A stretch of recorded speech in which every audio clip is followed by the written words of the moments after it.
사경의 마지막 날인데요. 세 번째 날. 갑자기 비바람이 몰아치고 해서 오시는 길이 굉장히 좀 어려웠을 것 같습니다. 그런데 꼭 예수님이 오시는 날은 이런 날 오세요. 그렇죠? 그래서 오늘 오신 분들 복된 자리에 나오셨습니다. 우리 옆에 분들하고 인사 같이 하도록 하죠. 잘 오셨습니다. 잠깐 기도하고 시작하도록 하겠습니다.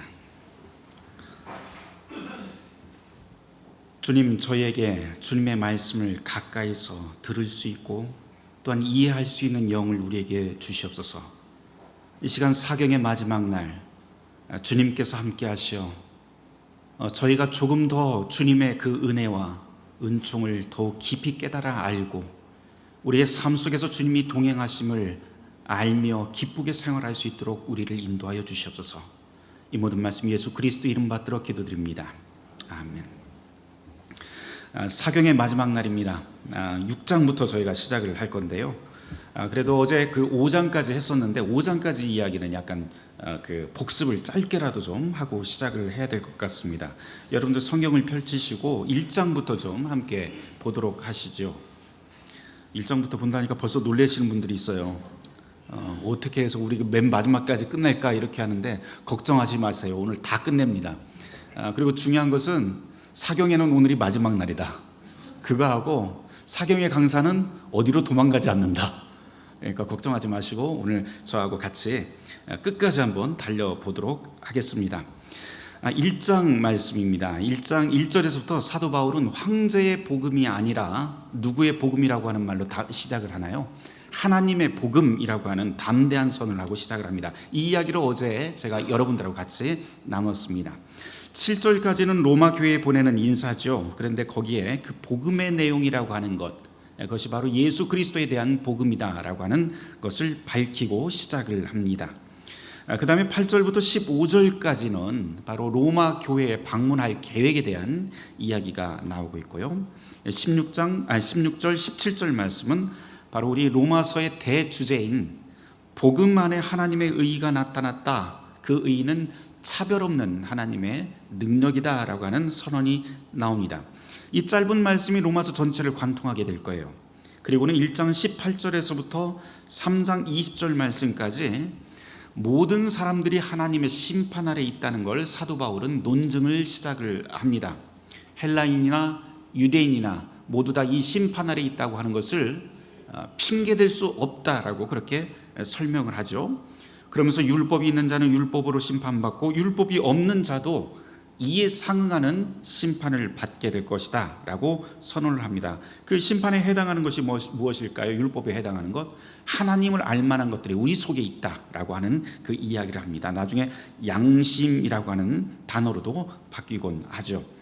특별히 1장에서는 그 심판의 대상을 주어로 그들이라고 표현을 하면서 심판받을 사람들을 그냥 뭉뚱그려서 이야기를 한다면 2장으로 넘어가자마자 바로 바뀌어버리죠. 그들이라고 하는 말이 아니고 뭐라고 바뀐다고 했어요? 네가라고 하는 말로 2인칭으로 갑자기 바뀌게 됩니다. 요거를 좀 주목하면서 이 너라고 하는 말이 그 교회, 로마 교회 교인들을 직접적으로 지적하고 있다라고 하는 것을 이야기를 했습니다. 분위기가 3장 말미까지 그렇게 아주 그 심판에 대한 강렬한 메시지가 3장 말미까지 계속 이어지는데요. 21절 말씀을 보면 갑자기 분위기가 바뀌게 됩니다. 3장 21절 말씀에서 모든 사람들이 다 심판받게 될 운명이지만 율법 외에 하나님이 주신 다른 의의가 나타났다라고 하면서 완전히 다른 이야기가 시작이 됩니다.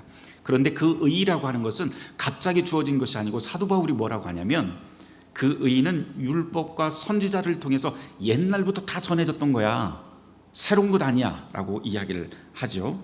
그런데 여기에서 새로운 것은 이전부터 이야기는 되었는데 진짜 새로운 것은 예수 그리스도라고 하는 분을 통해서 주어진 하나님의 의의라고 하는 것을 이제부터 선언을 합니다. 하나님은 예수를 믿으면 유대인과 이방인 모두를 구원하겠다고 하는 것이 이제부터 골자가 되기 시작합니다.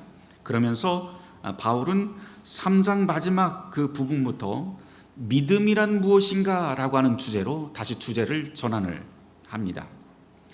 제가 어제 여러분에게 설명을 드리면서 믿음이라고 하는 것은 신뢰다라고 하는 말로 바꿔도 된다고 말씀을 드렸어요. 루터도 역시 이 믿음이라고 하는 말이 나올 때마다 신뢰라고 하는 단어로 바꾼다고 했었는데요.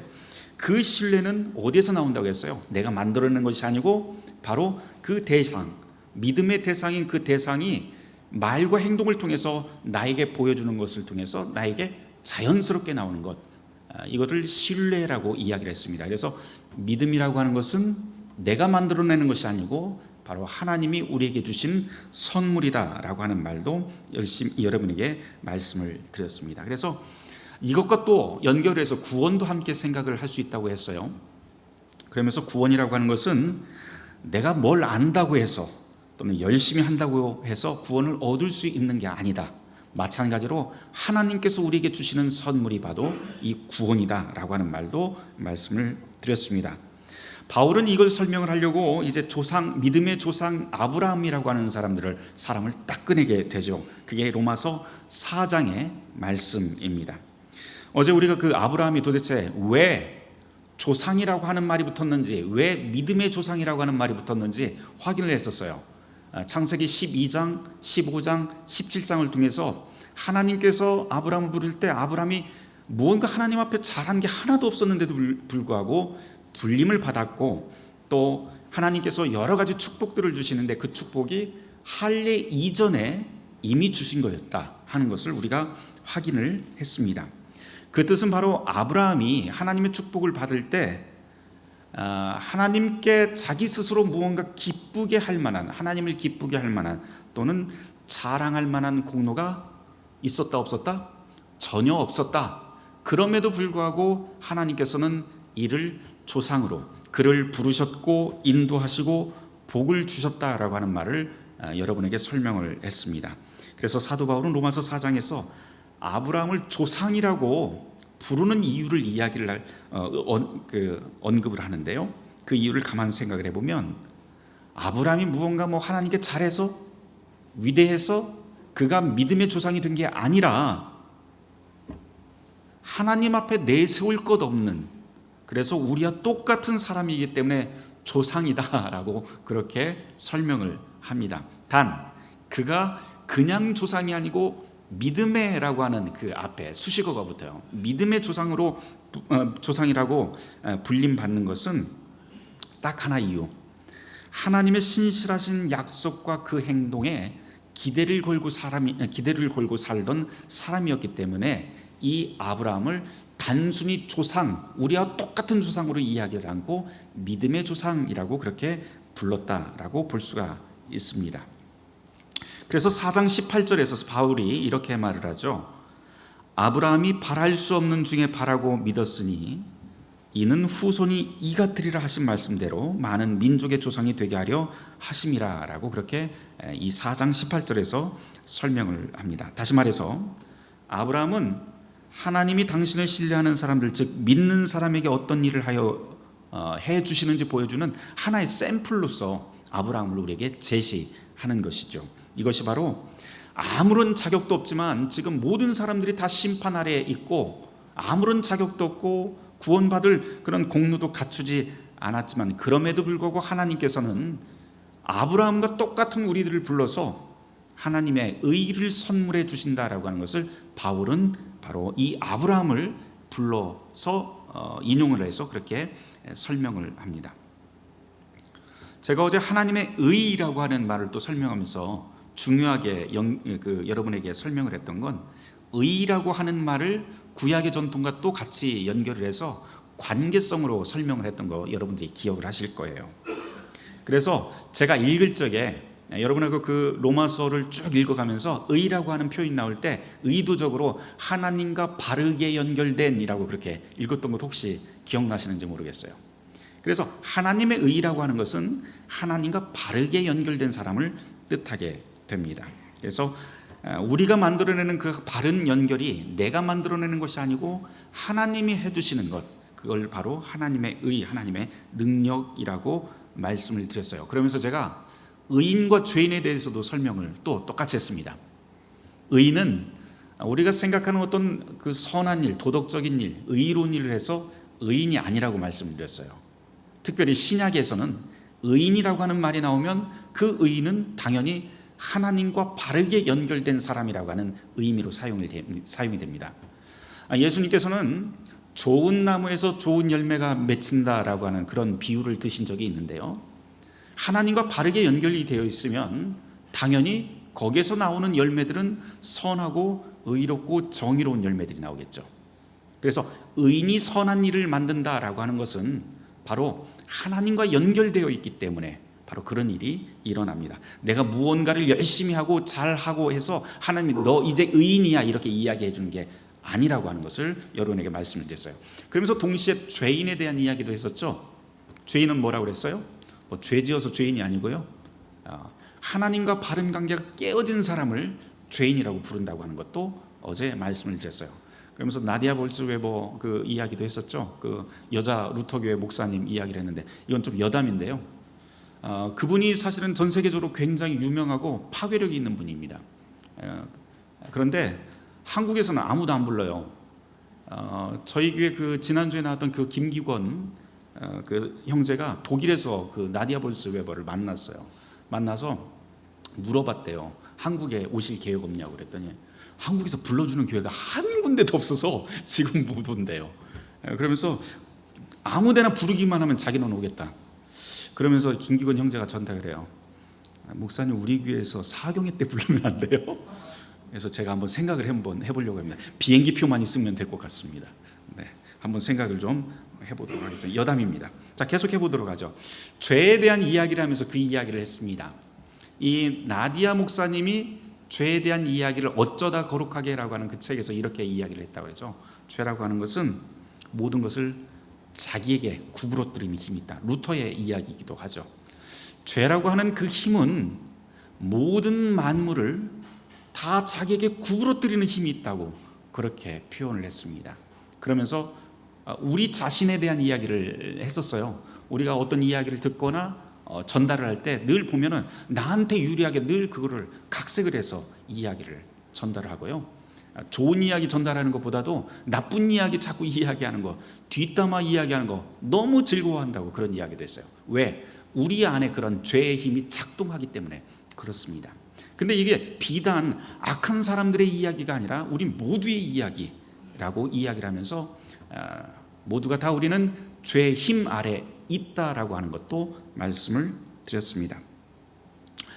4장 24절을 보면 하나님이 아브라함에게 주신 그 의라고 하는 것은 모든 사람을 위한 것이라고 설명을 하는데요, 그 의는 죽은 자를 살리는 하나님의 능력이고 이제는 우리를 죽음에서 살리기 위해서 예수 그리스도를 보내셨다라고 하는 것이 이제 4장 24절부터 나오는 내용입니다. 5장으로 넘어가 보도록 하죠. 그래서 이 예수를 믿는 자는 하나님을 향해서 하나님과 함께 샬롬을 누릴 수 있다고 하는 말씀도 어제 드렸습니다. 5장 12절부터는 인류의 조상 아담 이야기가 예수님과 비교하면서 계속 쭉 나오는 설명이 이어집니다. 그런 다음에 어제 마지막 구절 딱 읽은 다음에 제가 to be continue 그러면서 딱 끝났어요. 그렇죠? 기억나실 겁니다. 어제까지 이야기가 바로 이것입니다. 오늘은 거기서부터 좀 시작을 하려고 하는데요, 어제 제가 설명을 드릴 적에 5장 20절 21절 말씀을 제가 따로 설명을 좀 드리겠다고 했어요. 왜냐하면 이 이야기가 좀 난해해요. 제가 한번 읽어볼게요. 율법이 들어온 것은 범죄를 더하게 하려 함이라. 율법이 들어온 것은 범죄를 더하게 하려 함이라. 계속 읽어보겠습니다. 그러나 죄가 더한 곳에 은혜가 더욱 넘쳤다. 여러분들 이해 가세요? 무슨 말인지? 네, 이해 가시는 분도 있고요, 이게 헷갈린다 하는 분도 있을 거예요. 우선 우리가 이 사도 바울뿐만 아니고 신약 성경에서 이야기하고는 율법이라고 하는 것이 도대체 어떤 것인지 일단 좀 이해를 하고 지나가셔야 될 것 같아요. 율법은 하나님께서 당신의 백성에게 주신 하나님의 선물입니다. 이 선물은 절대 악하지가 않아요. 율법이 하는 기능이 있는데 율법의 기능은 첫 번째로 악을 제어하고 질서를 만드는 역할을 합니다. 악한 것들을 제어해요. 또 한 가지 율법이 하는 기능 중에 하나는 죄를 고발을 합니다. 죄를 고발을 하는데요, 죄를 고발을 하면 이 죄에 사람들이 치를 떨게 돼요. 그러면서 이 죄를 극복할 수 있는 길을 찾으려고 자꾸 하는데 사실은 찾지를 못하게 됩니다. 그래서 사도 바울은 이 율법을 뭐라고까지 이야기를 하면 복음으로 인도하는 몽학선생이다라고 이야기를 합니다. 몽학선생이 하는 일은 간단해요. 뭐냐면 이제 뭐 초등학교 1학년이나 또는 뭐 유치원에 있는 학생들이 유치원 갈 때 엄마나 아빠 대신에 여기 학교까지만 데려다주는 선생이 유대인들에게 있었다고 하는 것 같아요. 그걸 바로 몽학선생이라고 하는데, 이 몽학선생이 하는 일은 바로 율법 안에 있는 사람을 복음으로까지 인도하는 역할, 율법 안에서는 해결이 안 나기 때문에 복음으로 인도하는 역할을 한다라고 이야기를 합니다. 그게 바로 율법이 가진 몽학선생의 기능이라고 그렇게 얘기를 하곤 합니다. 그런데 이 좋은 율법이잖아요. 하나님이 주셨기 때문에 절대 악할 수가 없어요. 그런데 읽다 보면은 율법은 너무 악한 것 같아요. 사람을 계속 뭐 문제를 일으키고 하는 것 같아요. 그런데 바울이 지금 이야기하고 있는 이 율법은 좋은 율법이에요. 처음에는 1차적으로는. 그래서 유대인들이 이 율법을 유대인들을 향해서 뭐라고 이야기를 하면, 유대인들은 지금 이 율법을 잘 알고 잘 가르치기도 하고 잘 분별도 하고 하는데, 문제가 뭐냐면 율법이 원래 가지고 있는 이 본질 제대로 행하지 않는다 그래요. 알고는 있는데 행하지는 않는데요. 고작 율법을 행한다고 하면서 유대인들이 하는 일이 뭐냐면 자기가 행하면서 행하지 않는 사람들과 구분을 만들기 시작을 합니다. 나는 율법을 행하기 때문에 거룩한 사람, 저 율법 행하지 않는 사람은 뭐예요? 그러면은 부정한 사람 또는 지옥에 떨어질 사람, 이러면서 자꾸만 경계를 만들어 나갑니다. 예를 들면 이런 거죠. 나는 할례 받았는데 저 사람은 할례 안 받았어. 그러면은 나는 거룩한데 저 사람은 부정한 사람이 돼요. 나는 안식일을 잘 지키는데 저 사람은 안식일을 안 지켜? 그럼 무조건 저 사람은 지옥 갈 사람이에요. 나는 절기를 지키는데 저 사람은 절기를 안 지켜. 그 사람은 지옥 갈 사람이에요. 예루살렘 성전에 가서 제사를 드려야 되는데 제사를 안 드려? 그럼 너는 지옥 가는 거지 뭐. 이런 식으로 유대인들은 하나님이 주신 율법과 규례들을 자기들이 행하면서 그것을 통해서 하나님께서 주신 그 선물들을 기뻐하고 감사를 하는 삶을 살아야 되는데, 그게 아니라 오히려 다른 곳에 관심을 두고 있는 거죠. 무슨 관심? 이 율법을 행하지 않는 사람들을 정죄하는 역할에만 계속 관심을 쏟게 됩니다. 이거를 뭐라고 이야기를 하면 민족적 특권의식이라고 이렇게 이야기를 할 수가 있어요. 하나님께서 이스라엘 백성을 하나님의 선택된 백성으로, 선민으로 선택을 해 주셨는데, 그리고 율법을 선물로 주셨는데, 이스라엘 사람들은 하나님의 선택을 특권으로 이제 받아들이게 됩니다. 그러면서 이 율법을 가지지 않은 사람과 율법을 행하지 않은 사람들은 모두 다 거룩에서 떠난 사람들 또는 부정한 사람, 지옥에 갈 사람으로 다 밀어버립니다.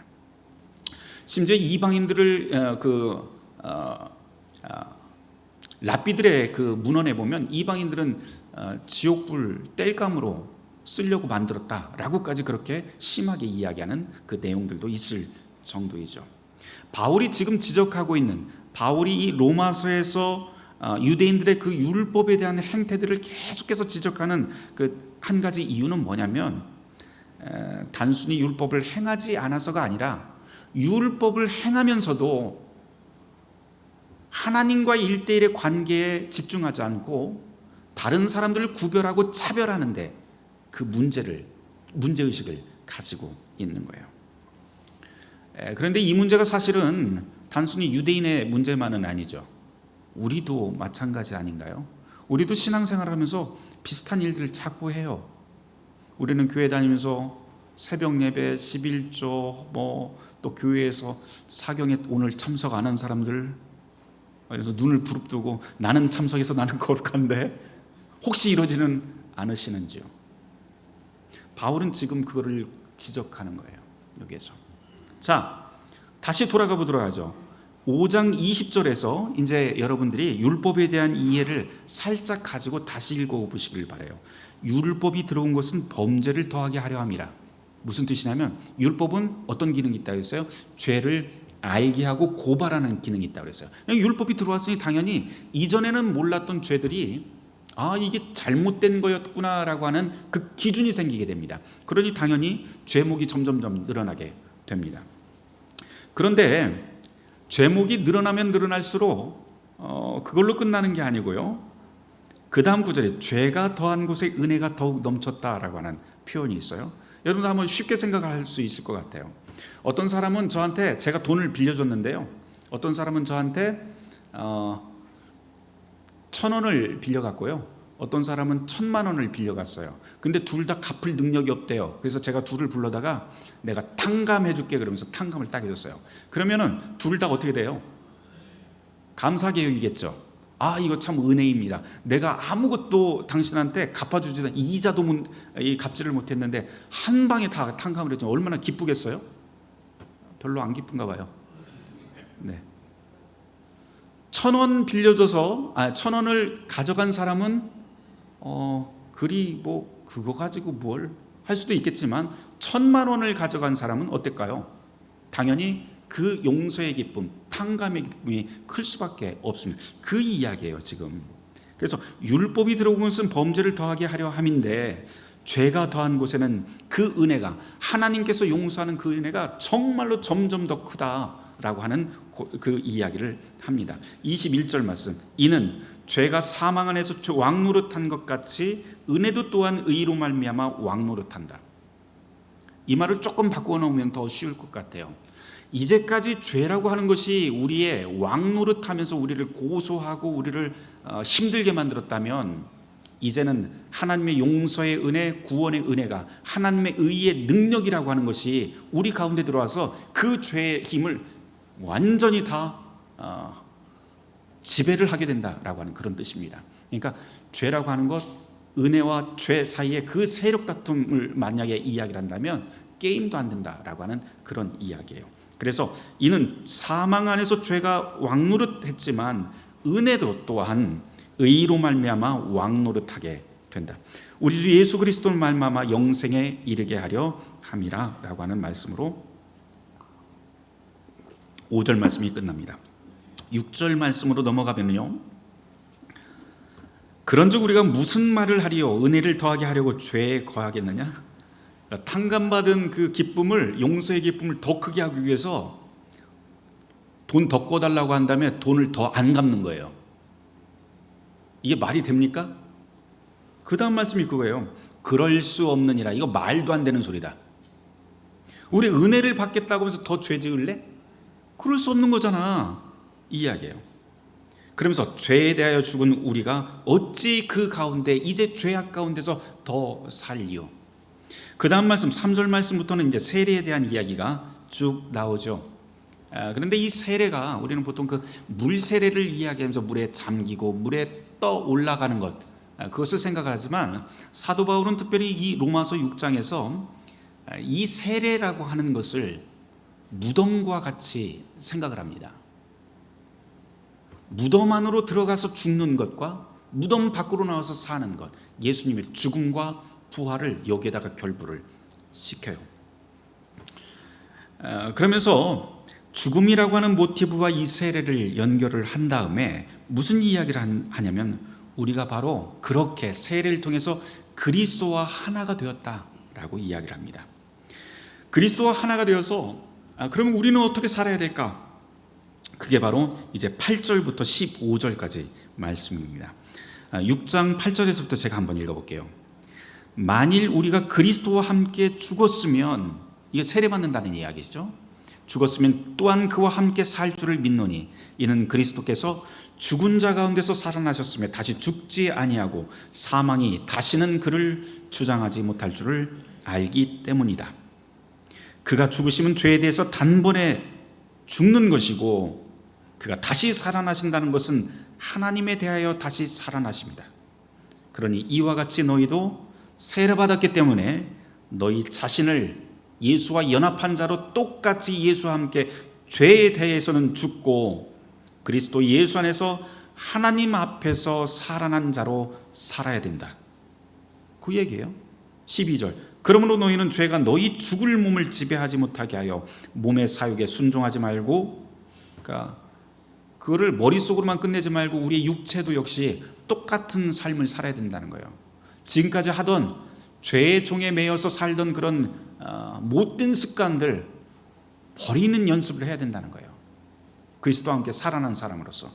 그 다음, 몸의 사욕에 순종하지 말고 또한 너희 지체를 불의의 무기로 죄에게 내어주지 말고 오직 너희 자신을 죽은 자 가운데서 다시 살아난 자 같이 하나님께 드리며 너희 지체를 의의 무기로 하나님께 드리라.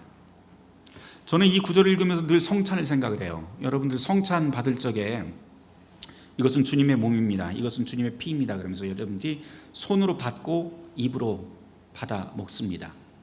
그러면 주님의 몸을 만진 내 손, 주님의 피를 머금은 나의 입술, 그리고 내 속으로 들어간 그 모든 것들, 그러면 이 손은 어떻게 살아야 될까요? 예수님의 몸을 만진 이 손은 우리가 일주일의 삶을 살면서 어떤 삶을 살아야 될까요? 나의 입, 예수님의 이 피를 머금은 나의 입은, 여기에서 나오는 말들은 도대체 어떤 말들을 하면서 살아야 될까요? 예수님의 복음을 들은 나의 귀는 어떤 말을 들으면서 살아야 될까요? 예수님의 말씀 안에, 그리고 성도들 안에서, 거룩한 성도들 안에서 함께 모여서 찬송했던 그 내 몸은 이제 세상 속에 살아갈 때 어떤 사람들 한가운데서 살아야 될까요? 답 나오잖아요, 그렇죠? 이게 바로 이 이야기예요. 지금 이와 같이 너희도 너희 자신을 죄에 대하여서 죽은 자요 그리스도 예수 안에서 하나님께 대하여는 살아있는 자로 여길지니라.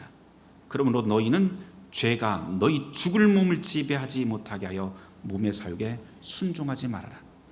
그 이야기입니다. 계속 이어가 보도록 하죠. 14절 말씀, 죄가 너희를 주장하지 못하리니 이는 너희가 법 아래에 있지 아니하고 이제는 은혜 가운데, 예수님의 은혜가, 예수님과 그 연합해서 이제 다시 살아났기 때문에 은혜 가운데 살게 될 것이다. 그런즉 어찌하리요? 우리가 법 아래 있지 아니하고 은혜 아래 있으니 죄를 지으면서 살아야 되겠습니까? 이런 말이에요. 22절 말씀으로 가보도록 하죠.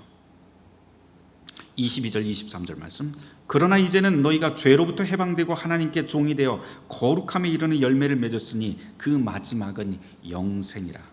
죄의 삭은 사망이요 하나님의 은사는 그리스도 예수 우리 주 안에 있는 영원한 생명이니라. 그런 다음에 7장으로 넘어갑니다. 7장은 하나님과의 관계를 혼인관계에 비유하는 장으로 이야기로 시작을 해요. 그러면서 사도 바울은 사람이 살 동안만 법이 그 사람을 지배하는 줄 몰랐냐? 이런 이야기를 해요. 요거 약간 뭐 똑같은 예는 아니겠지만 우리 아마 첫째 시간에 제가 이와 유사한 이야기를 좀 했었어요. 서기 49년도에 클라우디우스 황제가 유대인 추방령을 내릴 때 그 추방령이 54년도에 돼서 사라졌는데, 은근슬쩍 사라졌는데 사라진 이유가 뭐라고 했어요? 죽었잖아요. 죽으면서 그 다음 황제인 네로가 즉위를 하면서 그 이전 전임 황제의 그 법안을 다시 선포하지 않아요. 그래서 유대인들이, 추방됐던 유대인들이 로마로 다시 들어오면서 로마 교회 문제가 생겼다고 이야기를 했습니다. 여하튼 이 7장에서도 바울이 지금 이야기하고 싶은 건 예수와 연합된 사람에 대한 이야기예요. 예수와 세례로 연합된 사람은 예수가 죽음에 던져지는 동시에 우리의 죄도 함께 죽었다라고 말씀합니다. 그리고는 그분이 부활하셨을 때 죄의 노예에서 우리가 풀려났다라고 해요. 8절 9절 말씀 제가 좀 설명하고 지나가야 될 것 같습니다. 8절 9절은 우리 찾아서 같이 읽어보도록 하죠. 8절 7장 8절 9절 시작. 그러나 죄가 기회를 타서 계명으로 말미암아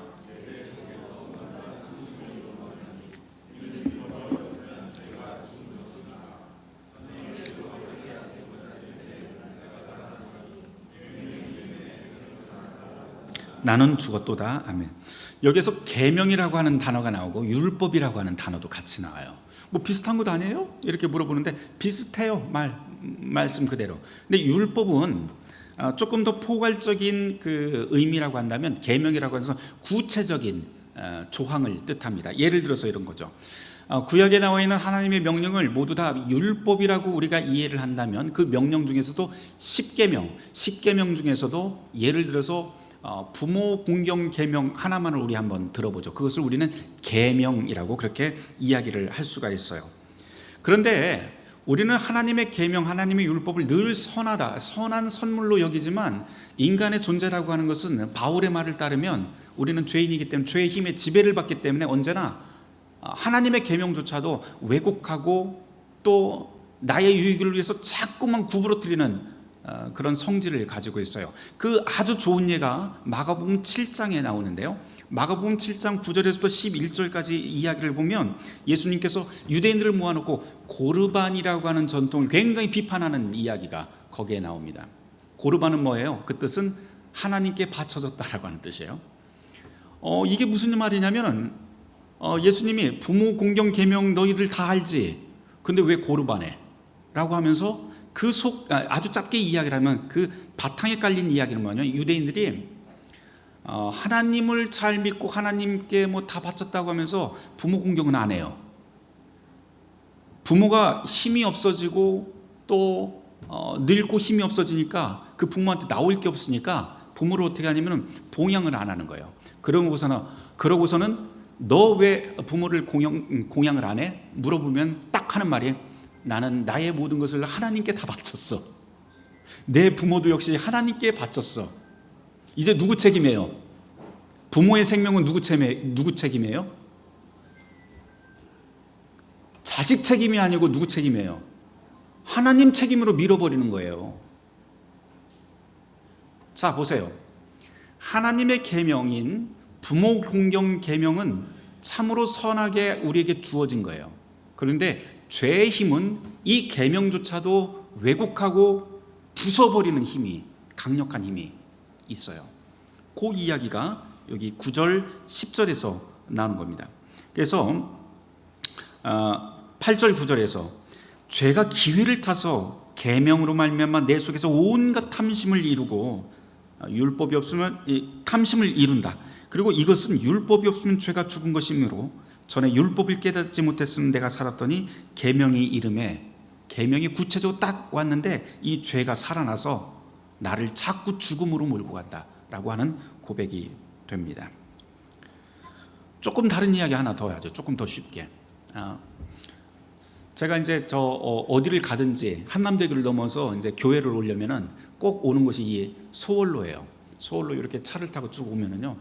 여러분들 소월로로 이렇게 운전을 하고 오시다 보면은 그 과속 카메라가 이곳저곳에 굉장히 많은 걸 여러분들이 아실 거예요. 근데 이 과속 카메라 그리고 속도가 거기가 50으로 다 맞춰져 있습니다. 그래서 한 4군데가 카메라가 있는데요. 그 짧은 거리에 코너마다 카메라 그리고 표지판이 있어요. 속도 위반 표지판이. 근데 이게 언제 생겼냐면 옛날부터 있었던 건 아니고 한 1년 반 전에 갑자기 생겼습니다. 저게 생긴 이유가 뭐냐면 이 동네가 밤 한 12시가 되면은요 이전에 스포츠카들이 이제 폭주족들이 다 모여요. 그래서 왱 하면서 엄청나게 달려댑니다. 근데 한 1년 반쯤 무슨 일이 생겼냐면 폭주족 중에 한 명이 코너에서 꺾지를 못해하고 차가 붕 떴어요. 그런 다음에 그 해방촌 그 골목 밑에 있는 낮은 집 지붕에 떨어졌어요. 이게 나중에 서울시에서 큰 문제가 되어서 서울시청에서 한 일주일 만에 저기다 단속 카메라를 다 달았습니다. 그런데 여러분 한번 생각해 보세요. 설치된 단속 카메라나 속도 위반 속도 제한 표시는 그것 자체로 처음에 생길 적에는 악한 의도예요, 선한 의도예요? 선한 의도예요. 과속하지 말라고, 과속하면 위험하다고 그걸 붙여놨어요. 그런데 지금 사람들이 어떻게 운전을 하냐면 서울로에서 거기 50으로 되어 있는데 여기서부터 끝까지 다 50으로 가는 사람이 있을까요, 없을까요? 한 명도 없어요. 한 명도 없어요. 어떻게 운전을 하냐면 막 쌩 한 70, 80을 막 달리다가 딱 카메라가 보이는 그 지점에서 얼마 앞에서 딱 브레이크를 잡고 속도를 줄입니다. 그런 다음에 이게 딱 지나가면 그때부터 또 밟기 시작해요. 열나게. 자, 그러면 여러분 잘 한번 생각해 보세요. 저 카메라가 생기기 전에는 그냥 쭉 가던 길이에요. 근데 사람들이 이 카메라가 생기면서 처음에는 이게 과속하면 안 되겠구나 라고 하는 것은 알았지만, 카메라를 통해서 또 생긴 게 뭐예요? 저것만 피하면 빨리 가도 돼. 이런 탐심과 유혹이 자연스럽게 생기게 됐습니다. 저것만 피하면 된대요.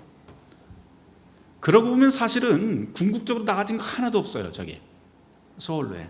그래서 이전에는 밤에 그 폭주족들이 운전을 할 적에 윙 하면서 굉장히 길게 들렸다면, 지금은 윙 이래요. 이게 사람들이 만들어내는 거예요, 이게. 근데 율법도 똑같다는 거죠. 바울은 율법이 바로 우리의 죄의 힘이 율법을 그렇게 이용해 먹어요. 이게 바로 죄와 율법의 관계라고 이야기를 합니다. 이렇게 죄라고 하는 것은 하나님이 우리에게 주신 그 계명조차도 우리 속에서부터 교묘하게 비트는 힘이 있어요. 율법 자체가 악한 게 아니라, 계명 자체가 악한 게 아니라 죄가 그렇게 만든 거죠. 이게 바로 다 우리의 일이에요. 바울이 7장 12절부터 이런 말을 시작을 합니다. 이로 보건대 율법은 거룩하고 계명도 거룩하고 의로며 선하다. 그러니까 저기 있는 카메라하고 요거 뭐 속도 제한 표시 다 선한 거예요. 그렇죠? 선하도다. 그런즉 선한 것이 내게 사망이 되었느냐? 저거 자체가 우리를 악하게 만들었느냐? 그게 아니라는 말이잖아요.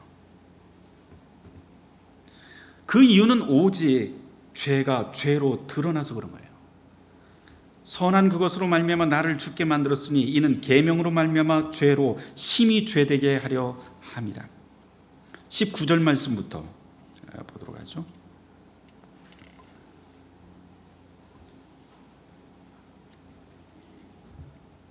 제가 있습니다. 내가 원하는 바 선은 행하지 아니하고 도리어 원하지 아니하는 바 악을 행하는도다.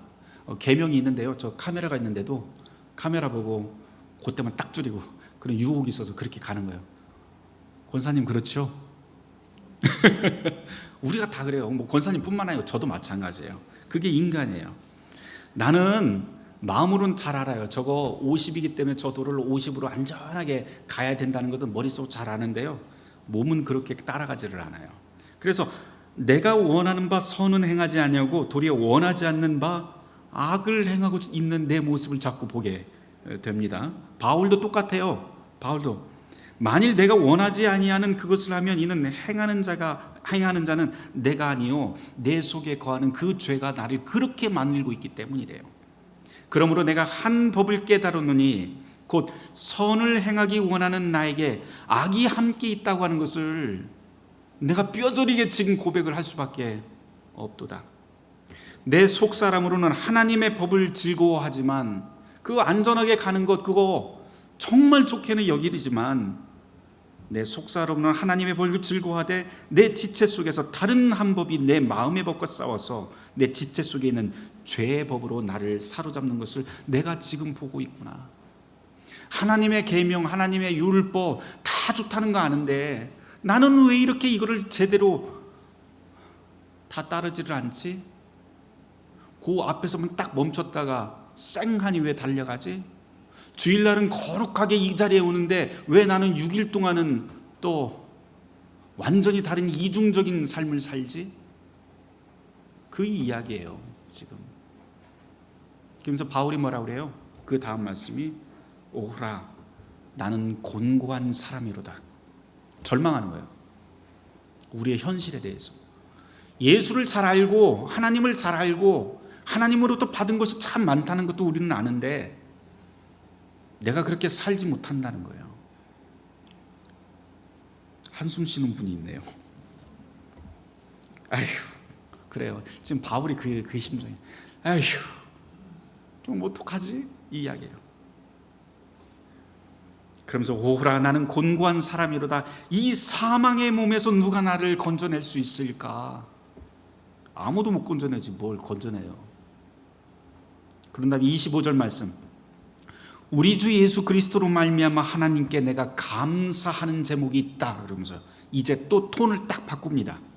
그런즉 내 자신의 마음으로는 하나님의 법을, 육신의 법으로는 지금 죄의 법을 섬기고 있는데 그럼에도 불구하고 내가 기뻐할 것이 있다. 하나님께 감사할 것이 있다. 뭐예요? 8장 1절부터 그 이야기가 나와요. 8장 1절, 그러므로 이제 그리스도 예수 안에 있는 자에게는 결코 정죄함이 없나니 이는 그리스도 예수 안에 있는 생명의 성령의 법이 죄와 사망의 법에서 너를 해방하였기 때문이다. 성령이 도대체 뭔데요? 26절 말씀으로 넘어가 보도록 하죠. 26절 말씀, 성령은요 우리를 도우신대요. 연약한 우리를. 제가 한번 읽어봅니다. 이와 같이 성령도 우리의 연약함을 도우시나니 우리는 마땅히 기도할 바도 알지 못하지만 오직 성령은 우리 안에서 말할 수 없는 탄식으로 우리를 위해서 친히 하나님께 간구하시느니라.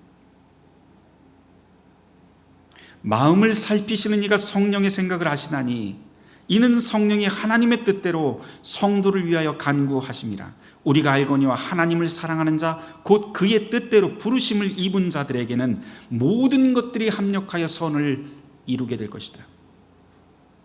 하나님이 미리 아신 자들, 다시 말해서 하나님의 구원의 계획에 들어와 있는 사람들, 또한 그 아들의 형상을 본받게 하기 위해서 미리 정하셨으니 이는 그로 많은 형제 중에서 맏아들이 되게 하려 하심이라.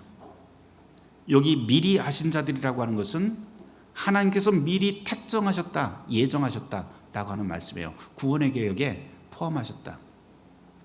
그 사람들은 그 아들의 형상을 본받게 한 다음 하나님의 목표가 있는데요, 많은 사람의 형제 중에서 맏아들이 되게 하려고 한대요. 여러분, 맏아들이 하는 일이 뭐예요? 이런 유교 사회나 또 이 고대 사회에서 맏아들은 유산을 상속받습니다. 상속자예요, 상속자. 그러면 하나님께서 그리스도인들을 우리에게 세례를 주어서 그리스도인으로 삼는다고 하는 그 뜻은 뭐예요? 맏아들로 삼아서 모든 것을 상속해 주기 위한 하나님의 계획이라고 하는 거예요. 그런데 그것이 그 사람들 몰빵해서 그냥 주고 그것을 끝나라고 하는 게 아니에요. 이게 왜냐하면 그 구절에 보면 이런 말씀이 있죠. 많은 형제 중에서라고 하는 표현이 그 앞에 붙습니다. 이 많은 형제가 누구일까요? 많은 형제, 온 세상의 사람들을 다 얘기해요.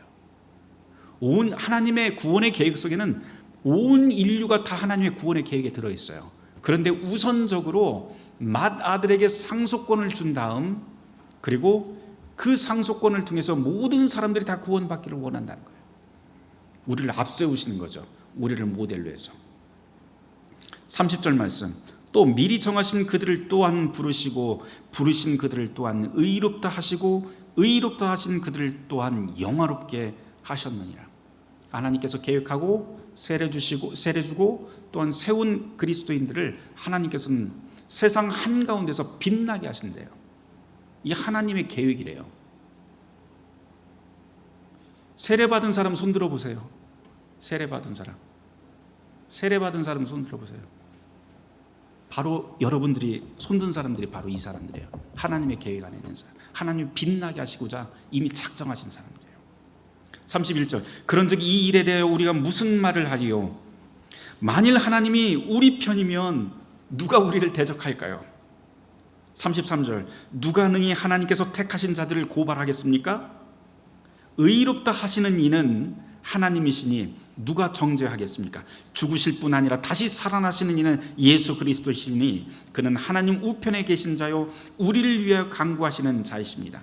누가 우리를 그리스도의 이 사랑에서 끊으리요? 환난이나 곤고나 박해나 기근이나 적신이나 위험이나 가리겠습니까? 아니라는 거죠. 37절, 이 모든 일에 우리를 사랑하시는 이는 이로 말미암아 우리가 넉넉히 이기느니라. 예수님과 합하여 하나가 된 연합한 사람들에게는 모든 위험 가운데서 그 위험을 넉넉히 이긴대요. 얼마 전에 우리 슬기가 학교에서 오더니 넉넉히 이기는이라 막 계속 노래를 불러요. 야가 왜 이러지? 그러면서 알고 봤더니 자기네 반에서 자기네 학교에서 합창대회를 하는데 그 반의 그 합창곡이 넉넉히 이기는이라요. 집에서 계속 그 노래를 불러요. 그래 넉넉히 좀 이겨라 내가. 그래도 1등 갔어요. 그 반이 합창 1등. 그래서 넉넉히 1등 갔네요. 그러면서 또 와요. 잘했다 했어요. 하나님께서는 우리를 부르셔서 모든 일을 넉넉히 이기게끔 하신대요. 세례받은 모든 사람들, 그리스도와 연합한 사람들을 넉넉히 이기게 하시는 분, 그게 바로 하나님의 사랑, 하나님의 능력이라고 하는 거죠. 이게 복음이죠. 38절 말씀, 내가 확신하노니 사망이나 생명이나 천사들이나 권세자들이나 현재일이나 장래일이나 능력이나 높음이나 기쁨이나 다른 어떤 피조물이라도 우리를 우리 주 그리스도 예수 안에 있는 하나님의 사랑에서 끊을 수 없느니라. 지금 바울이 이 8장에 와서요 점점점 막 감정이 막 고조되더니 다 끝났어. 예수 믿으면 다 끝난 거야. 그러면서 그 감정이 폭발한 거예요, 사실. 구원의 신비죠. 구원의 신비를 노래하는 장면이 바로 로마서 8장입니다. 9장으로 넘어가 보도록 하죠. 9장은 조금 다른 주제로 넘어가게 됩니다.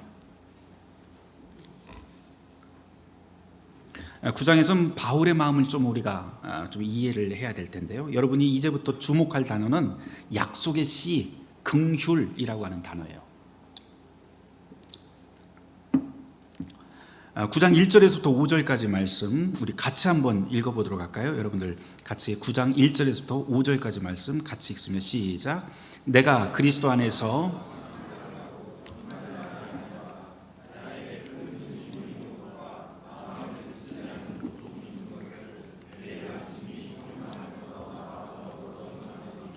나의 형제 곧 골육의 친척을 위하여 내 자신이 저주를 받아 그리스도에게서 끊어질지라도 원하는 바로다.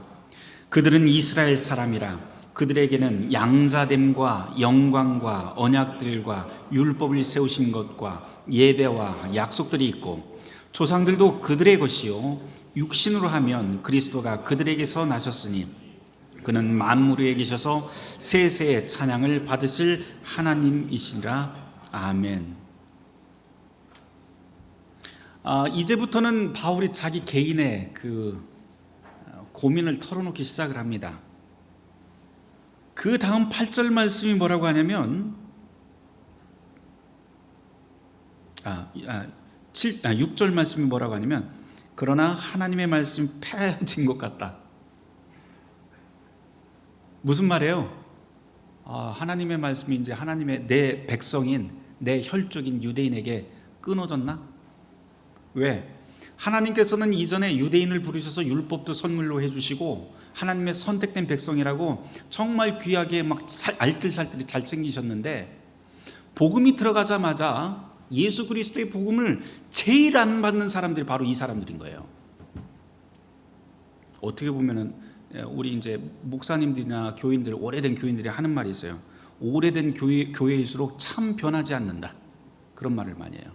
전통이 있는 교회가 제일 망하기 쉽다라고 하는 말도 해요. 이 유대인 이야기예요. 우리 지금 사대문 안에 있는 교회들이 지금 그런 문제로 굉장히 골머리를 앓고 있거든요. 지금 똑같은 이야기를 하는 것 같아요. 바울은 자기가 하나님의 복음을 계속해서 전하고는 있는데 유독 유대인들은 잘 듣지를 않아요. 그러다 보니까 무슨 생각을 하냐면은 유대인들에게도 이 복음이 들어가서 내 가족, 내 친족들이 살았으면 좋겠는데 자꾸 자기 이 복음을 가로막고 반대하고 저항하는 사람들은 다 유대인인 거예요. 그래서 생각을 해요. 하나님이 유대인을 끊었나? 하나님이 이제 유대인하고 상관 않겠다고 마음을 돌리셨나? 그런 다음에 이 질문에 대한 답들을 이제 스스로 정리하기 시작을 하는 게 바로 9장의 말씀입니다. 이스라엘 사람들은 어떤 특권을 가지고 있나요? 이미 우리가 4절에서 읽었다시피 이스라엘 사람들은 하나님의 양자가 되었어요. 양자됨, 하나님의 영광, 하나님의 언약, 그리고 율법도 가지고 있어요. 그리고 예배도 있어요. 하나님의 약속도, 미래에 대한 약속도 다 가지고 있어요. 그런데 왜 이러지? 왜 이러지? 왜 복음을 받아들이지 않지? 하나님의 축복, 하나님의 말씀이 이제는 유대인들에게는 끊어졌나? 그 답을 6절 하반절부터 7절 말씀에 이렇게 설명을 합니다. 6절 하반절부터 제가 읽어볼게요. 이스라엘에게서 난 그들이 다 이스라엘이 아니요, 또한 아브라함의 씨가 다 그의 자녀가 아니구나. 그래요. 곰곰이 생각해 보니까 그 결론이 뭐냐면 이스라엘 사람이라고 해서 다 이스라엘 사람도 아니고 아브라함의 혈통을 따라서 났다고 해서 다 아브라함의 혈통이 아니구나. 참 유대인은, 이 말을 달리하면 참된 이스라엘, 참된 유대인은 혈통으로 되는 게 아니구나 라고 하는 말이에요. 그런 다음에 그 논증으로 이제 아브라함의 혈통을 조사하기 시작을 합니다. 아브라함의 자녀가 누굽니까? 아브라함의 두 아들 이삭과 이스마엘. 근데 이스마엘은 하나님의 약속으로 이어지는 혈통 계보가 안 되고 누가 그 계보를 받아요? 이삭이 받아요. 이삭의 아내 리브가가 여기에서 언급이 돼요. 리브가와 이삭이 결혼을 해서 낳은 아들이 누구예요? 누구예요? 네? 야곱이잖아요. 야곱 형은 누구예요? 에서와 야곱을 낳습니다. 쌍둥이로 같이 낳는데 약속의 계보는 누구에게 와요? 큰형 에서가 아닌 작은 아들 야곱에게 와요. 그리고 그 이하의 사람들도 다 마찬가지예요. 가만히 생각을 해보니까 바울이 혈통으로 따지면 이스마엘이나 에서나 모두 다 그 계보의 씨앗을 다 가져야 되는데 구약의 전통 안에서도 이 사람들에게 가지를 않아요. 이 사람들을 유대인이라고 부르지도 않아요. 이스라엘이라고 부르지도 않아요.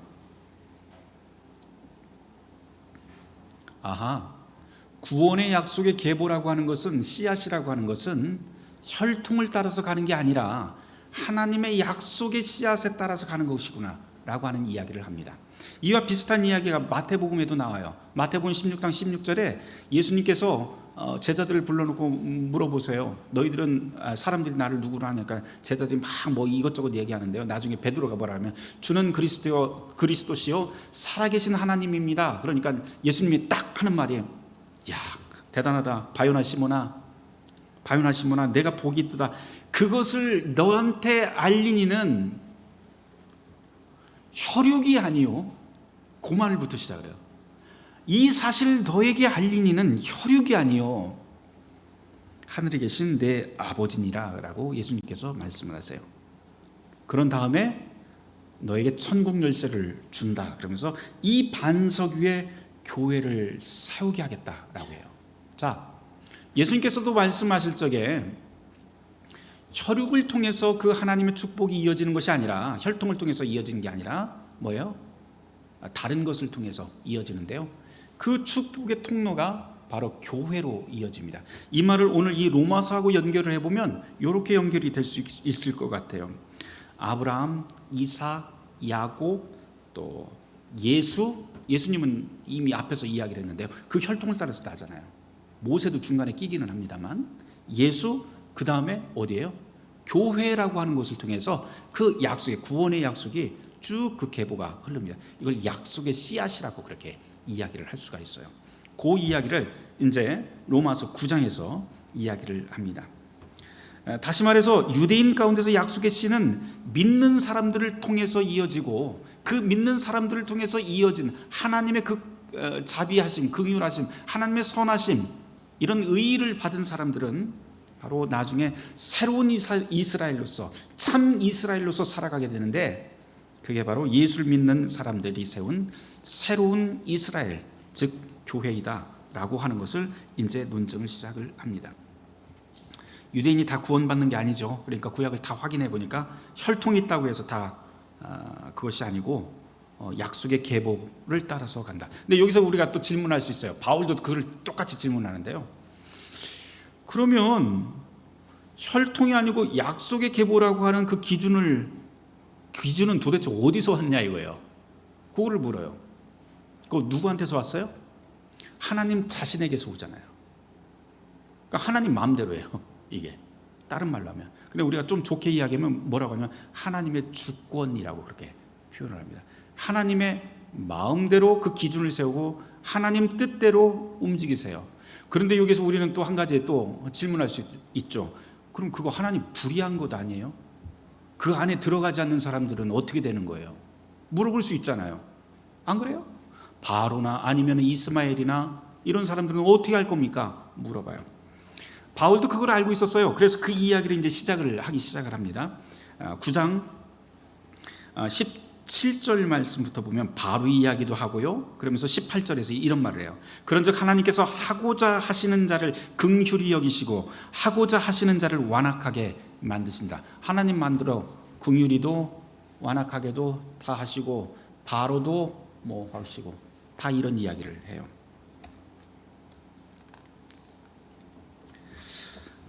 저는 이 로마서를 보면서 많은 분들이 그 로마서의 핵심 구절들을 개인적으로 많이 뽑아서 우리한테 가르치기도 하는데요. 저는 개인적으로는 로마서에서 가장 중요한 구절 중에 하나가 이 9장 16절이라고 생각을 합니다. 거기에 무슨 이야기가 나오냐면 그런즉 원하는 자로 말미암음도 아니오. 그러니까 다시 말해서 우리가 구원의 약속의 씨앗에 들어가는 것은 내가 원한다고 해서 되는 것도 아니고 그 다음 다른 박질하는 자로 말미암음도 아니요. 내가 열심히 노력을 한다고 해서 하나님의 구원의 여정 속에 들어갈 수 있는 것도 아니고 그 다음 말씀이 굉장히 중요한데요. 같이 읽어볼까요? 시작. 오직 긍휼히 여기시는 하나님으로 말미암음. 오직 긍휼히 여기시는 하나님. 이걸 우리는 은혜라고도 이야기를 하고 하는데요. 이 이후에 계속해서 이야기하는 게 하나님의 주권이라고 하는 하나님의 그 어떤 주도권, 그 주도권의 맨 밑바닥에 깔려 있는 것은 바로 이 하나님의 긍휼이라고 하는 마음이에요. 그거를 이야기하기 위해서 이제 19절에서부터 9장 19절에서부터 쭉 이어나가는데요. 19절에서부터 바울은 토기장의 비유를 이야기를 합니다. 예레미야 18장에 나와 있는 그 토기장의 비유를 인용을 해요. 그러면서 뭐 토기장이가 만드는 대로 가는 거야 라고 해요. 어떤 것은 거칠게도 만들 수 있고 어떤 것은 완악하게도 만들 수 있고 어떤 것은 매끈하게도 만들 수 있어. 그런데 다 여기서 이야기하고자 하는 것은 하나님의 주권, 모든 것이 다 하나님의 손 안에 있어 라고 하는 말을 우선적으로 합니다. 그 다음에 인용하는 구약의 말씀이 호세아를 인용을 해요. 제가 한번 읽어볼게요. 25절 말씀. 내가 내 백성 아닌 자를 내 백성이라 사랑하지 아니하는 자를 사랑한 자라 부르겠다. 너희는 내 백성이 아니라 한 그곳에서 그들이 살아계신 하나님이라 일컬음을 받으리라. 백성 아닌 사람을 백성이라고 하나님이 부르고요. 사랑하지 아니할 사람을 사랑한다고 하나님이 사랑해 주신대요. 선언해 주신대요. 우리가 따질 수가 없어요. 하나님이 그렇게 하시겠다네. 그런데 이 본문을 잘 읽어보고 호세아 전체 이야기에서 맥락에서 이 구절을 보면 무슨 이야기하냐면 호세아가 어떤 선지자예요? 사랑의 선지자잖아요. 그렇죠? 아내가 어떤 아내였어요? 아내가 여러 가지 참 문제가 많은 아내였어요. 그런데도 불구하고 이 호세아는요 계속해서 그 아내를 찾아가요. 그 호세아의 행동을 통해서 하나님이 어떤 분이신지 알려주시죠. 그건 뭐예요? 하나님은 한없는 하나님의 주권이라고 하는 것은 다른 말로 바꿔놓으면 한없는 긍휼이 받침되어 있는 주권이라는 거예요. 누구를 심판하기 위해서 하나님의 능력, 하나님의 주권을 사용하는 게 아니고 하나님의 그 자비하심과 그 긍휼함을 발휘를 하기 위해서 하나님 주권을 사용하시는 분이에요. 그 다음에 이사야 이야기가 나오는데요. 이 남은 자에 대한 이야기도 마찬가지예요. 모두가 다 하나님의 긍휼이라고 하는 기본 바탕에서 움직입니다. 그러니 이 로마서 9장 16절에 나와 있는 오직 긍휼히 여기시는 하나님으로 말미암는다라고 하는 이 말씀이 사실은 이 앞으로 우리가 계속해서 나아갈 때 굉장히 중요한 추진력이 되는 이 말씀이 됩니다. 하나님의 본심은 바로 이거예요. 이 긍휼. 이 긍휼이라고 하는 것은 유대인의 언어로 하면 라쿰이라고 그렇게 부르기는 하는데요. 라쿰은 그 엄마들의 아기집을 라쿰이라고 이야기를 합니다. 그 아기집 안에 아이가 태를 먹고 그 안에서 같이 있을 적에 엄마는 어떻게 해요?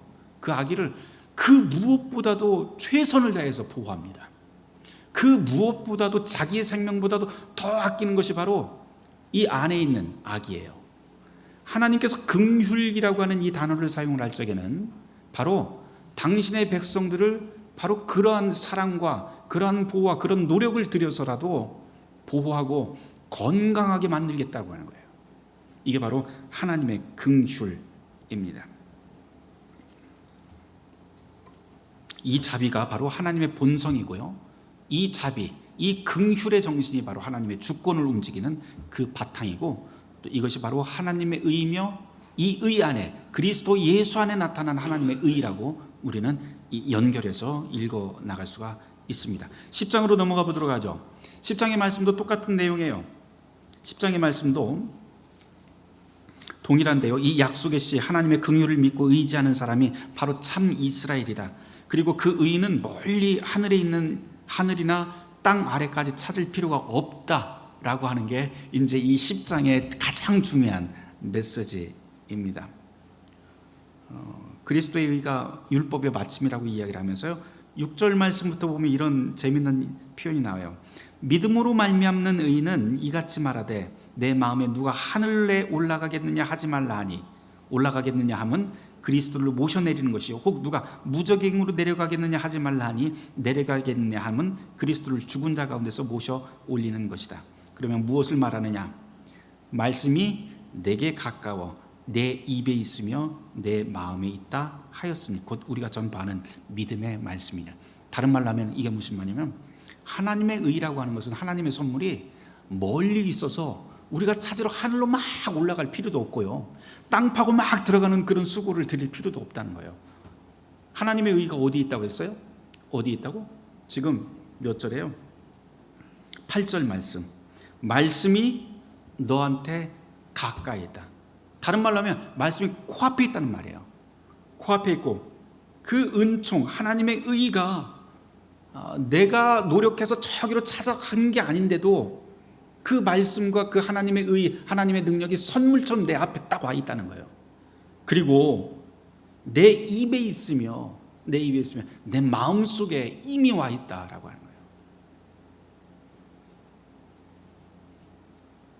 그게 바로 우리가 전파하는 믿음의 말씀이다 라고 해요. 우리가 지금 여러분들 성경의 말씀을 읽고 매일매일 묵상하고 통독도 하고 하실 텐데요, 그게 바로 그 이야기예요. 그냥 멀리서 찾는 것이 아니고 바로 이 말씀에서부터 찾는다는 거죠. 그 다음 말씀이 중요하죠. 그 다음 말씀. 내가 만일 내 입으로 예수를 주로 시인하며, 보통 이제 그 밑에 있는 말씀인데요. 10절 말씀. 이거 사람이 마음으로 믿어 의에 이르고 입으로 시인하여 구원에 이르니라. 그러니까 나 예수 믿어 말만 하면은 구원 받는다, 그 뜻 아닙니다.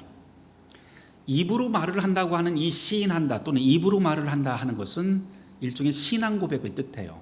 신앙 고백이라고 하는 것은 내가 말한 것을 지켜 살겠다라고 하는 결단이기도 하고요. 우리가 보통 이제 철학자들이 이런 말을 해요. 말은 어떤 사람의 말 언어라고 하는 것은 존재의 집이다라고 하는 표현을 씁니다. 말은요, 그 사람 존재의 집이에요. 그래서 이 사람이 어떤 말을 하는지를 잘 보면 그 사람이 어떤 사람인지 다 보여요. 이 사람이 대화를 한번 해보면 이 사람이 하는 말, 누구를 이야기하고 또 어떤 표현을 하는가를 보면 이 사람이 어떤 사람인지 딱 답이 나와요. 이걸 두고 우리는 말은 존재의 집이다 라고 표현을 해요. 그런데 여기서 지금 유대인들이 예수를 입으로 시인한다라고 하는 것은 바로 내 안에 있는 그리스도를 고백을 하면서 내가 그리스도와 함께 사는 그 모습을 이야기를 합니다. 그런 사람이 구원받는다는 거예요. 단순히 이 말만 입만 무성한 사람, 그게 아니라 삶으로 살아내는 사람을 뜻하는 게 바로 이 구절입니다. 계속 읽어보도록 하죠. 성경에 이르되 누구든지 그를 믿는 자는 수치를 당하지 아니 부끄러움을 당하지 아니하리라 하니 유대인이나 헬라이나 차별이 없느니라. 차별 없는 복음을 이야기합니다. 한 분이신 주께서 모든 사람의 주가 되사 그를 부르는 모든 사람에게 부요하시도다. 누구든지 주의 이름을 부르는 자는 구원을 받으리라. 앞에 있는 이야기를 다시 반복한 거예요. 사실은 반복한 거예요. 그런즉 그들이 믿지 아니는 일을 어찌 부르리요? 듣지도 못한 일을 어찌 믿겠습니까? 전파하는 사람 없이 어찌 듣겠습니까? 보내심을 받지 아니하였다면 어찌 전파하겠습니까? 거꾸로 이야기하는 거죠. 그러니까 다시 말해서 선교하는 사람이 없이 또는 말씀을 전하는 사람 없이 이 순전한 복음들을 어떻게 알고 마음속으로 듣고 입으로 시인하고 그렇게 살겠습니까? 라고 하는 말이에요. 그러니까 바울은 여기서 14, 15절에서 무슨 이야기를 해요? 내가 복음 선포자로서 산다는 것 그만큼 중요한 일입니다 라고 하는 것을 역설하는 대목이 바로 이것입니다. 11장으로 가죠. 11장 유대인뿐만 아니라 이방인도 똑같이 이 구원의 약속에 부르심을 받았다는 것을 설명하는 구절입니다. 11장 25절부터 제가 한번 읽어볼게요. 형제들아 너희가 스스로 지혜 있다 하면서 이 신비를 너희가 모르기를 내가 원하지 아니하노니 이 신비는 이방인의 충만한 수가 들어오기까지 이스라엘의 더러는 우둔하게 된 것이라. 그리하여 온 이스라엘이 구원받으리라 기록된 바 하면서 쭉 갑니다. 29절 말씀 같이 읽어볼까요? 29절 말씀 시작.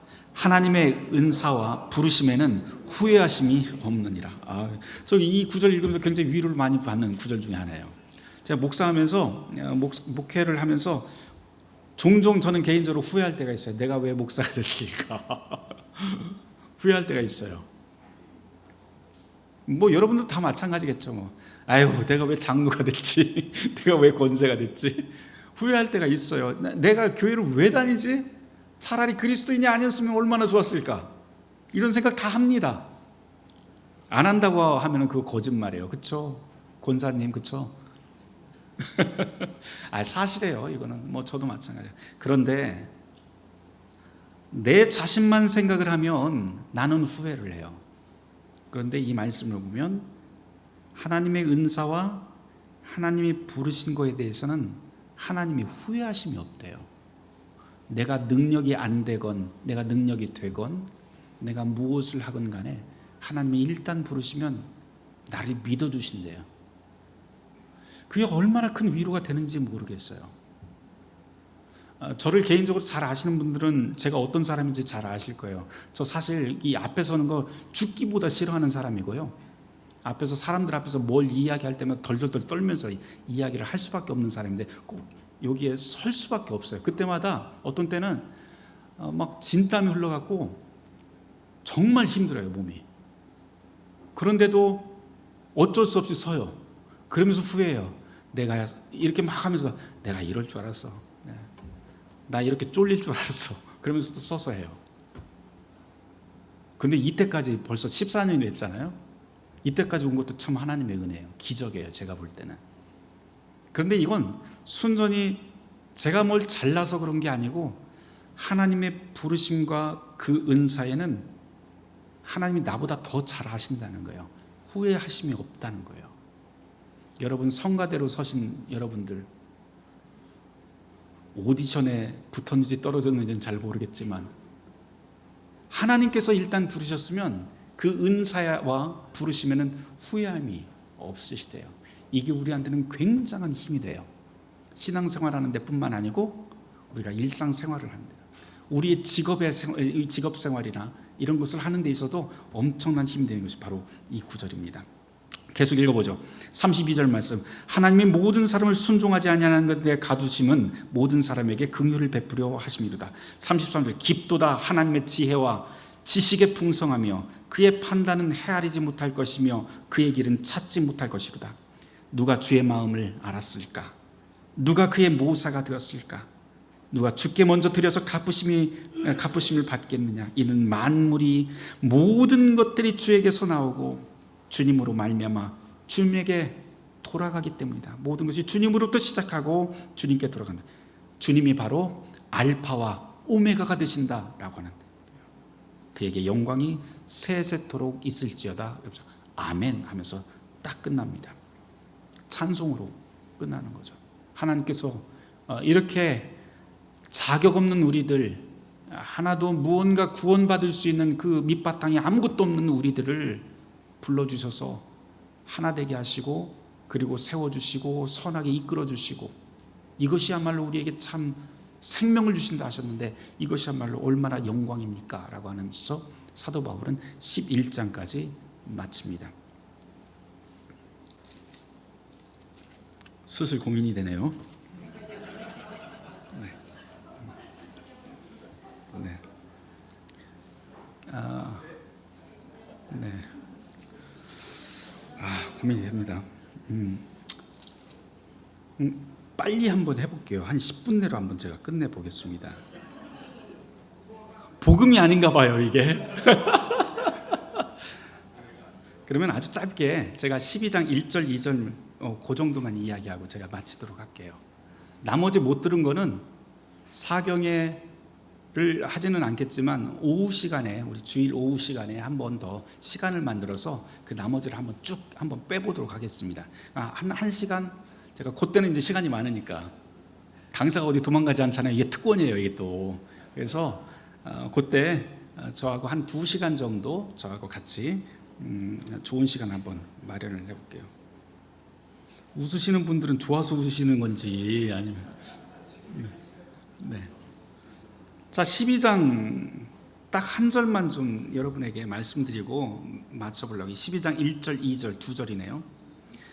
앞에서는 교리에 대한 이야기를 분명히 했어요. 이 12장에서부터는 제가 원래 제목을 교회 생활 지침서라고 여러분에게 말씀을 드렸고, 앞에 있는 그 모든 어떻게 보면 좀 지루한 이야기들, 복잡한 이야기들 다 한꺼번에 딱 축약을 해서 진짜 우리의 삶에 대한 이야기를, 구체적인 이야기를 이 바울이 시작을 하는 게 12장 말씀입니다.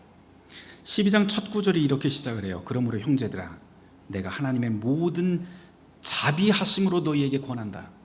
앞에서 제가 뭐라고 했어요? 하나님의 긍휼, 주권이라고 하는, 하나님께서 우리를 이끌어 가시는, 선택하고 이끌어 가시는 모든 그 주권의 바탕은 뭐라고 했어요? 긍휼, 자비하심이라고 얘기했어요. 다시 여기에서 교회 생활의 모든 근거는 어디에서 시작을 한다? 자비하심에서 시작을 한다. 하나님의 자비하심으로 너희에게 권하노니 너희 몸을 하나님이 기뻐하시는 거룩한 산 제물로 드리라. 이는 너희가 드릴 영적 예배니라. 요 현용 모순이라고 하는 말 여러분이 잘 아실 거예요. 둥그런 사각형, 이거 말 안 되잖아요, 그렇죠? 모순이에요, 모순. 여기서 모순은 이전 12장 1절에서 모순은 뭐냐면, 잘못된 말은 거룩한 살아있는 제물이라고 하는 말이에요. 제물은 바쳐질 때 죽입니다. 형태를 없애버려요. 곡식 같은 것도 가루로 만들어봐요, 버려요. 그런데 바울은 너희 몸을 살아있는 제물로 만들으래요. 은유죠, 그냥 은유. 우리가 살아가면서 그렇게 하나님 앞에 죽은 자 같이, 또는 죄에 대하여 죽고 하나님 앞에서 살아나는 그런 제물 같이 살라고 하는 뜻입니다. 그 다음 말씀, 이는 너희가 드릴 영적 예배니라 라고 돼요. 근데 여기 영적 예배라고 하니까 어떤 분들은 굉장히 신비한 예배 같은 걸 생각을 해요. 막 은사 체험하고, 그래서 우리가 시시때때로 은사 체험해야 되고요, 막 이렇게 얘기를 하는데 아니에요. 그런 뜻 아니에요. 요 구절 원문으로 보면 로기콘 라트레이아 이렇게 되어 있어요. 로기콘이라고 하는 것은 여러분들 영어로는 로직 아시죠? 로직이 뭡니까? 논리적인, 합리적인, 합당한 뭐 이런 말이야. 딱 맞는. 그 다음에 라트레이아라고 하는 말은요, 이것은 로마 그 시 안에서 시민의 의무를 말합니다. 특별히 종교적 의무. 로마 시민이면 반드시 해야 되는 종교적 의무를 라트레이아라고 해요. 그래서 예전에 제가 첫 시간에 그런 이야기 했는지 모르겠는데, 소크라테스가 죽을 때 죄목이 뭐였어요? 무신론이었어요. 무신론이었는데 왜 무신론이었냐면 이 아테네라고 하는 그 도시에서 아테네 시민들은 반드시 참여해야 될 그 종교 의례에 참여를 안 하고 청년들 불러내다가 아고라 광장에서 수다 떨었어요. 너 자신을 알라 막 이러면서. 그러니까 그 도시에 아테네 도시에 원로급 되는 사람들이 늘 문제를 삼습니다.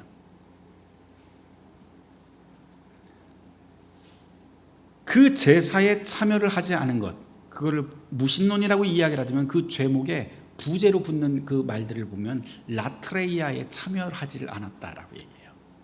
그게 바로 시민적 의무를 이야기합니다. 그러면 영적 예배라고 되어 있는 이 부분을 한국말로 다시 번역을 하면 신비한 예배 이런 뜻이 아니고 합당한, 반드시 해야 될 당연한 의무다, 그리스도인의 의무다, 이렇게 번역이 가능해요.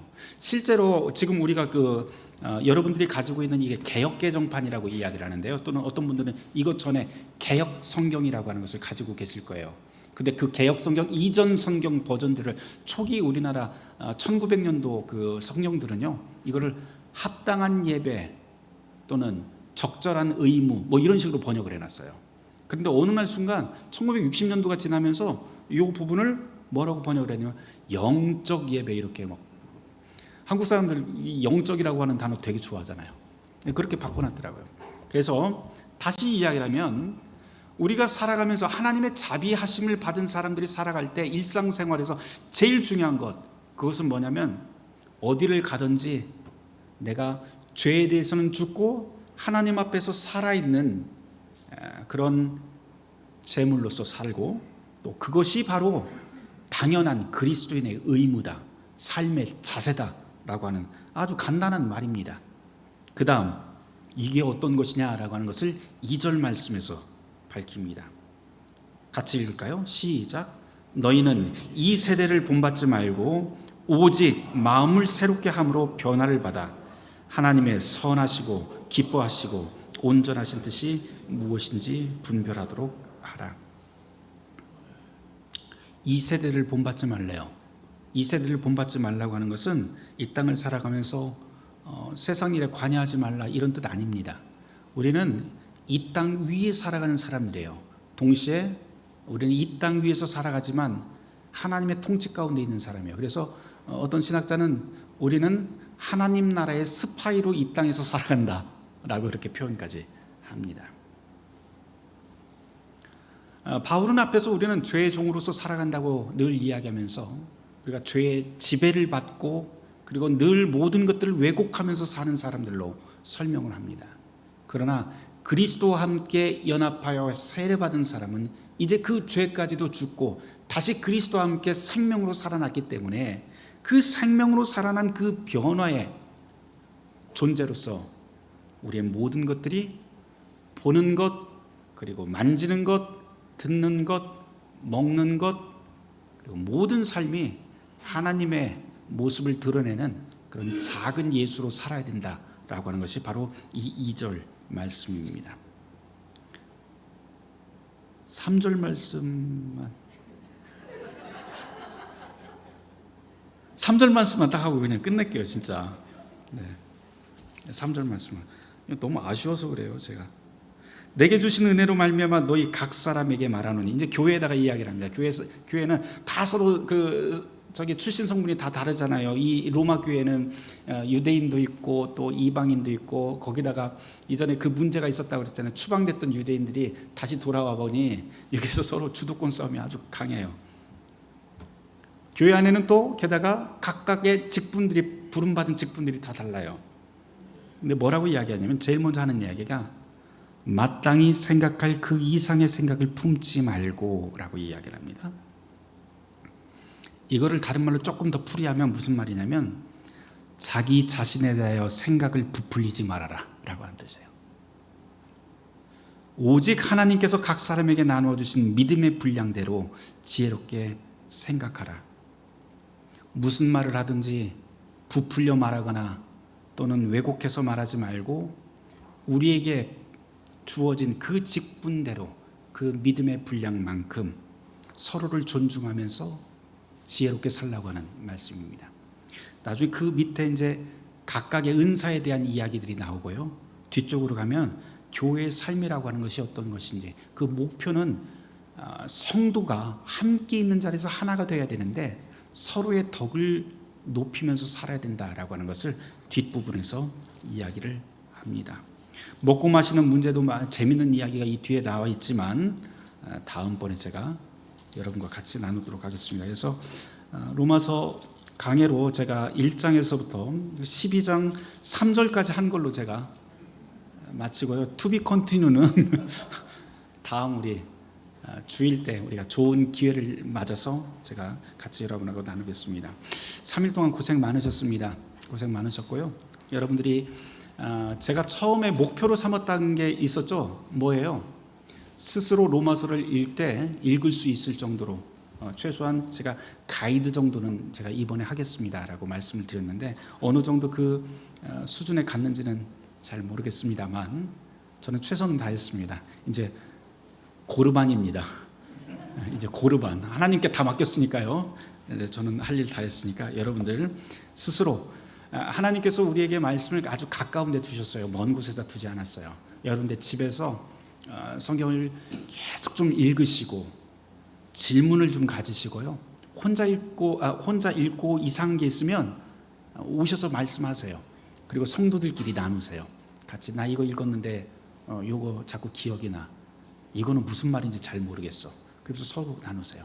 그 나누는 그 과정 속에서 또는 그 관계 속에서 하나님께서 우리에게 참된 지혜를 주시고 우리의 길을 밝혀주실 것입니다. 바라기는 말씀 가운데서 정말 성령의 인도하심을 체험하는 저와 여러분, 우리 교회 교우 여러분들이 되시길 주님의 이름으로 축원합니다. 함께 기도하는 시간 갖도록 하죠. 오늘 제가 따로 기도 제목은 드리지 않겠습니다. 그러나 3일 동안 여러분들이 함께 이 말씀 사경회를 통해서 여러분들이 받은 은혜, 그리고 또 이 말씀과 함께 살아가겠다 하는 그런 결단으로 여러분들이 각자 소원의 기도를 하는 시간 갖도록 하겠습니다.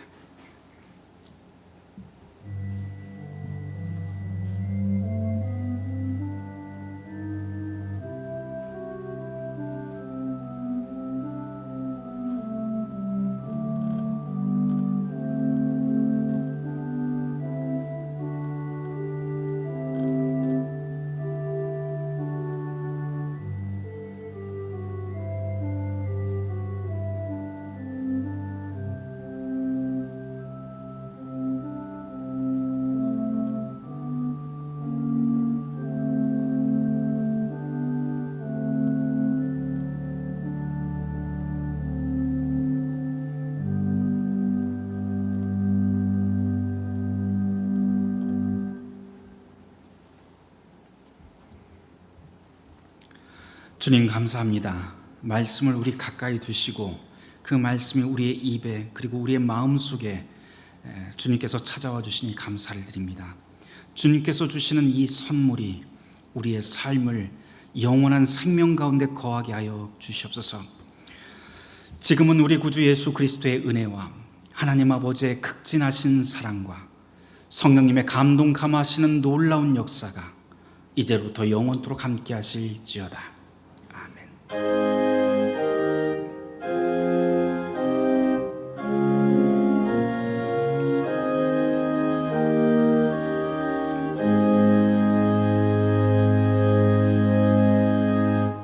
이제는 평안히 가십시오.